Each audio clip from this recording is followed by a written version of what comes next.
Hello YouTube friends, it's me, the Mackem Nerd, and today I thought we'll do a bit of a different video. With Spider-Man Far From Home swinging into cinemas this week, I thought we should look at a cancelled Spider-Man film.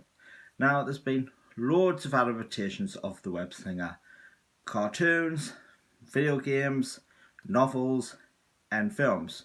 But we're going to talk about a film that was going to happen in the early 90s, directed by one of the big time directors in Hollywood, James Cameron. So sit back and let me tell you about the strange cancelled James Cameron Spider-Man film. So, a James Cameron Spider-Man film. Now, when you see it, it actually does sound kind of like, oh, intriguing. I wonder what it would have been like. And I want to tell you, James Cameron is one of the biggest directors in Hollywood, and this was coming off the success of Terminator 2 and before Titanic. So he basically was a sure thing for a hit. Now, he didn't actually write a script. He wrote something called a scriptment, which is basically an outline of what would have happened in the film. It was 80 pages long, so God knows how long the entire script would have been, if 80 pages for a treatment is. So, this film had the origin of Spider-Man like normal, bitten by the radioactive spider and everything. But there were some things that happened in the film that were carried on into Sam Raimi's Spider-Man trilogy. For example, Spider-Man had organic webs instead of creating web shooters, which was also carried on in Sam Raimi's films. There was also going to be the big final battle in the film was going to take place at the World Trade Centers on top. Now, this scene isn't exactly carried on to Sam Raimi's films, but in Spider-Man 2002, there was a scene that was cut with Spider-Man catching a helicopter in his web in between the World Trade Centers. Unfortunately, a disaster happened and the scene had ultimately been cut, but you can still see it technically online. There's going to be two villains in this film, Electro and Sandman. Now, they two are very good Spider-Man villains. I would have been alright with that. Without minus his weird outfit at the beginning, I kind of like Electro. I think he's a cool villain. Now, because of these characters, these villains, they couldn't appear in the 1994 Spider-Man animated series because this film was going to be in production. But when this film was cancelled, they were allowed to put Electro in a cameo in the final season of the series. Now, the thing is, the film that's very questionable is that there is a lot of sexual nature in this film. Now, I know what you're thinking. Well, it can't be as bad. It's a superhero film. What exactly are you meaning? Well, Peter Parker and Mary Jane would have gotten jiggy with each other, let's use that word, on the Brooklyn Bridge. There was going to be a scene where Spider-Man woke up the day after being bitten and his bedsheets would have been covered in his webbing. We all know what they were implying with that.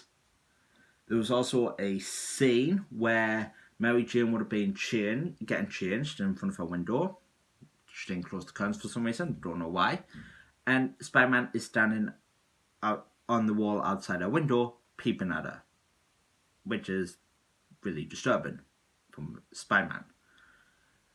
But there was also some casting and choices that were, some sounded good, one of them sounds very weird for me, but I'll explain to that when I get to this character.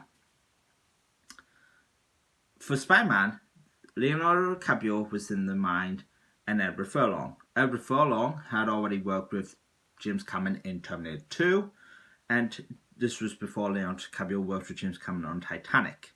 So, truth be told, I would have been alright with both of them. They seem like good choices for them. Leonardo DiCaprio is a good actor, and at the time of this film, he would have been very young, perfect age.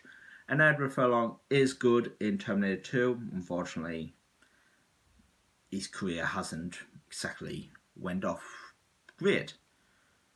Now, one of the casting, that is very questionable is for another character called Dr. Otto Octavius, also known as Dr. Octopus.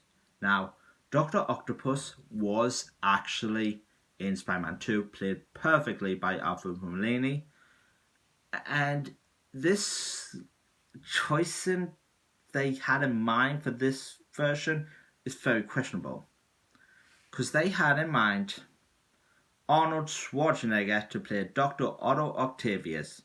Now, if you've ever read a Spider-Man comic with Dr. Octopus, you would know that Dr. Otto Octavius is not a guy who's in shape. He's plump, he's not very strong physically, but with his arms, he's a menace.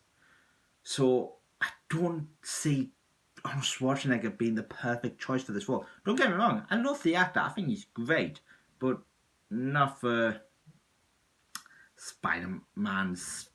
one of Spider-Man's main villains.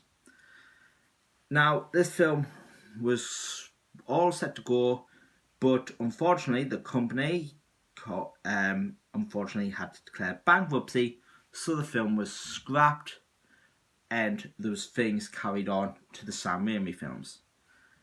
But I want you to tell me in the comments below, would you like this Spider-Man film?